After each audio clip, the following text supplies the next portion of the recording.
Welcome to Arian. आओ बच्चों, सवाल का हल देखते हैं, है ना। सवाल है, स्थिर वैद्युतिकी में गाउस का नियम लिखिए।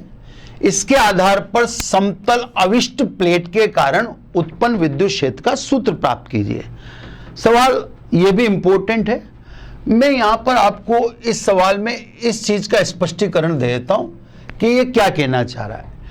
इसका मतलब आप समझ जाइए, अनंत विस्तार की आवेशित पतली परत। तो सब मुख्य उद्देश्य अपना यह है कि हमें अनंत विस्तार की आवेशित पतली परत के कारण विद्युत क्षेत्र की तीव्रता की गणना करनी है। यह ध्यान रखना, अपने सिलेबस में जितनी भी आवेशित निकाय हैं वो समान रूप से आवेशित हैं, यानी अनंत विस्तार की समरूप आवेशित परत के कारण विद्युत क्षेत्र की तीव्रता की गणना भी आप कह सकते हैं। चलो, सब पहला काम तो अपने को करना है, गाउस का नियम लिखना है। गाउस का नियम हर हाल में इंपॉर्टेंट है, हर हाल में आपको यह आना चाहिए, एग्जाम में इसका महत्व है। गाउस का नियम क्या कहता है? गाउस के नियम अनुसार किसी बंद काल्पनिक पृष्ठ, यहां पर मैं आपको स्पष्ट कर दूं, गाउस को बंद पृष्ठ ही चाहिए, चाहे वह काल्पनिक रूप से ही बंद हो। तो गाउस के अनुसार किसी बंद काल्पनिक पृष्ठ से निर्गत यानी निकलने वाला कुल विद्युत फ्लक्स, इस कुल विद्युत फ्लक्स को अपन ऐसे भी लिख सकते हैं, E डॉट ds, कुछ dA लिखते हैं, उससे फर्क नहीं पड़ता है ना। यहां पर कोई dA भी लिख सकता है, ds भी लिख देते हैं, उसका मतलब क्षेत्रफल है ना। तो सब गाउस के अनुसार बंद काल्पनिक पृष्ठ से निर्गत कुल विद्युत फ्लक्स, बंद पृष्ठ के अंदर उपस्थित कुल आवेश को आप समेशन क्यू लिख दो या क्यू लिख दो, का 1/ε0 गुना होता है, या ε0 गुना होता है। सीधे सीधे अगर अपन कहें तो फाई बराबर Q/ε0, या आप चाहो तो बंद पृष्ठ के अंदर कुल आवेश को ऐसे लिख दो ε0। ये तो हुआ बच्चों गाउस का नियम, जो अपन ने यहां भी मेंशन कर रखा है, वही बात लिख रखी। किसी बंद पृष्ठ से गुजरने वाला विद्युत फ्लक्स उस पृष्ठ द्वारा परिबद्ध, यानी उस पृष्ठ के अंदर उपस्थित कुल आवेश का 1/ε0 गुना होता है। अब आ जाइए सब अनंत विस्तार की आवेशित परत के कारण विद्युत क्षेत्र की तीव्रता। मैं आपको पहले थोड़ा सा एक आइडिया देता हूं। यह सब परत मैंने बोर्ड के तल के लंबवत बना दी। यह सब परत है, अनंत विस्तार की है, इधर भी अनंत और इधर भी अनंत। ये बच्चों मैंने बोर्ड के तल के लंबवत दिखाई है, इसलिए आपको सीधी रेखा दिख रही होगी, ये रेखा नहीं है, ये पृष्ठ है जो बोर्ड के तल के लंबवत है ना। अब इसके कारण विद्युत क्षेत्र आप दर्शाओगे, विद्युत क्षेत्र किससे दर्शाते हैं? बल रेखाओं से। बल रेखाएं कभी भी एक दूसरे को नहीं काट सकती हैं, तो स्वाभाविक है आवेशित परत के कारण विद्युत क्षेत्र की दिशा सदैव परत के तल के लंबवत होती है ना, क्योंकि बल रेखा एक दूसरे को काटने वाली नहीं है या नहीं काटती है। तो सब ये देखो आप, विद्युत क्षेत्र परत के तल के लंबवत, विद्युत क्षेत्र परत के तल के लंबवत, यहां भी आप दिखाओ तो विद्युत क्षेत्र परत के तल के लंबवत। क्लियर सब, है ना। तो विद्युत क्षेत्र सदैव परत के तल के लंबवत होता है। ये तो मैंने विद्युत क्षेत्र की दिशा बता दी। अब अपने को परत से r दूरी पर विद्युत क्षेत्र की गणना करनी है। r दूरी पर विद्युत क्षेत्र की तीव्रता की गणना करनी है गाउस के नियम से। तो स्वाभाविक है बंद काल्पनिक पृष्ठ पहले बनानी होगी, वरना गाउस एप्लीकेबल नहीं है। गाउस बंद काल्पनिक पृष्ठ में ही लागू है, अन्यथा नहीं। तो सब ये बिंदु P, अब ये बिंदु P यहां भी हो सकता है, ये बिंदु P यहां भी हो सकता है। तो देखो इधर भी और परत के उधर भी, दोनों तरफ मैंने ऑब्जर्वेशन पॉइंट को P की जगह O और O डैश से दिखा दिया। अब ये बिंदु P है, ये बीचों बीच परत है जो बोर्ड के तल के लंबवत है ना। अब बंद काल्पनिक पृष्ठ बनाओ यानी गाउसीय पृष्ठ बनाओ। गाउसीय पृष्ठ बनाने का नियम है कि गाउसीय पृष्ठ पर विद्युत क्षेत्र एक समान होना चाहिए। तो यहां समतल बनाएंगे, तो मैंने यहां समतल वृत्त बना दिए, है ना। अब क्योंकि बंद पृष्ठ चाहिए तो इसको बंद किससे कर दिया, बेलनाकार पृष्ठ है।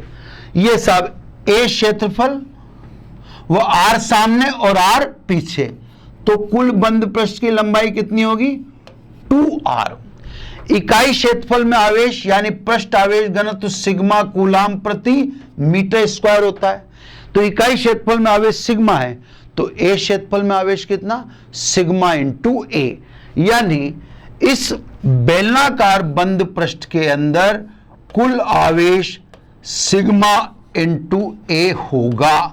तो साहब गॉस के नियम के अंदर जो आपको आवेश बंद पृष्ठ के अंदर चाहिए वो मैंने लिख दिया सिग्मा इंटू A, क्योंकि A का क्षेत्रफल वो 2R लंबाई का बेलन आर पार, ये कागज को या परत को फाड़ कर दिखाया गया है चित्र में, आप इस बात को देखना। अब साहब अपने को क्या निकालना है, बंद पृष्ठ से निकलने वाला विद्युत फ्लक्स। मैं आपको आगे दिखाता हूं बंद पृष्ठ से निकलने वाला विद्युत फ्लक्स।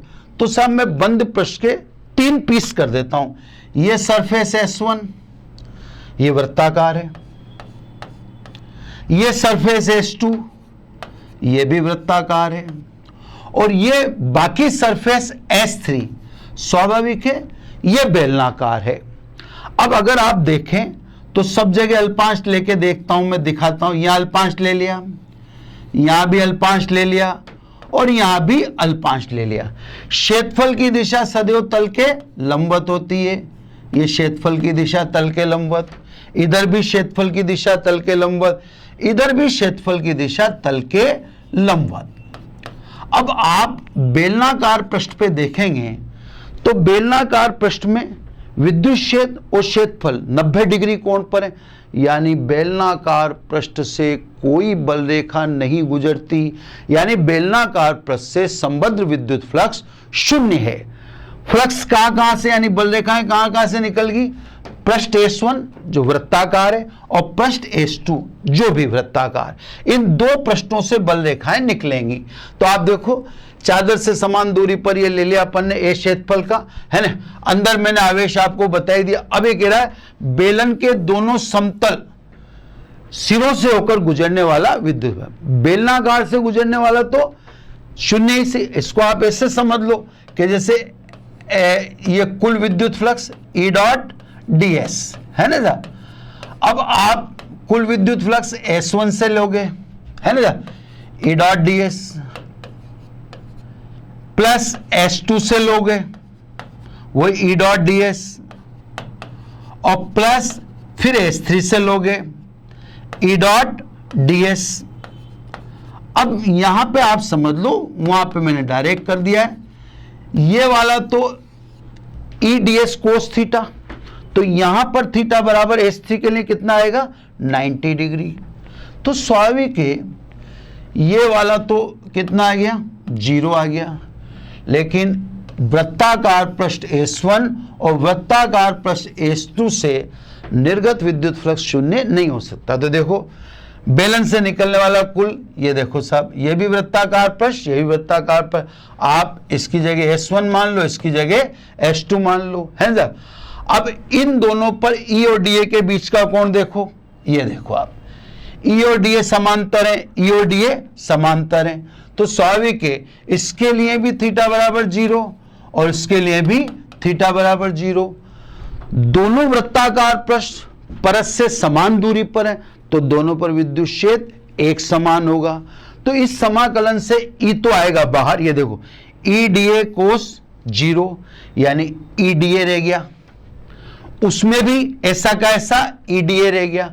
ये देखो आप E DA E बाहर आ गया, E बाहर आ गया।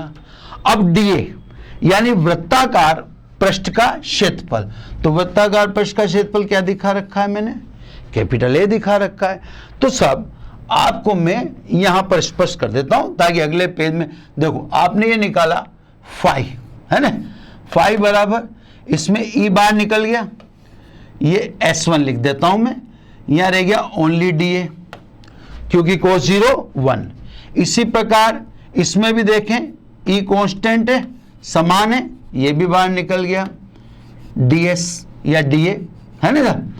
अब S1 क्या है, वृत्ताकार पृष्ठ, वृत्ताकार पृष्ठ का क्षेत्रफल A, इधर भी वृत्ताकार पृष्ठ का क्षेत्रफल A, तो सब कुल निर्गत विद्युत फ्लक्स कितना हुआ 2EA। यही रिजल्ट बच्चों आपको यहां पे देखने को मिल रहा है ना। अंदर आवेश मैंने बता ही दिया आपको कितना है, सिग्मा Q बराबर सिग्मा है। अब गाउस का नियम आप लगा दें, है ना, क्योंकि आपके पास अंदर बेलन के अंदर आवेश आ गया और कुल निकलने वाला फ्लक्स आ गया। ये देखो गाउस के नियम से, गाउस का नियम में इधर से अलग से लगा के दिखाता हूं, ये 5 की जगह रख दिया मैंने 2EA, समेशन Q की जगह sigma A upon epsilon not, ऐसे A कट गया तो विद्युत क्षेत्र कितना आया, E बराबर सिग्मा अपॉन 2 एप्सिलॉन नॉट। ये आपको यहां पे दिख रहा है ना, जिसकी दिशा तल के लंबवत है। ये मैंने तल के लंबवत आपको इस चित्र में पहले ही दिखा दी थी कि विद्युत क्षेत्र सदैव परत के तल के लंबवत होता है। तो सब ये परत के कारण विद्युत क्षेत्र है ना, और उसकी दिशा मैंने आपको चित्र से बताई। मेरा ख्याल है बच्चों आपको उत्तर समझ में आया होगा।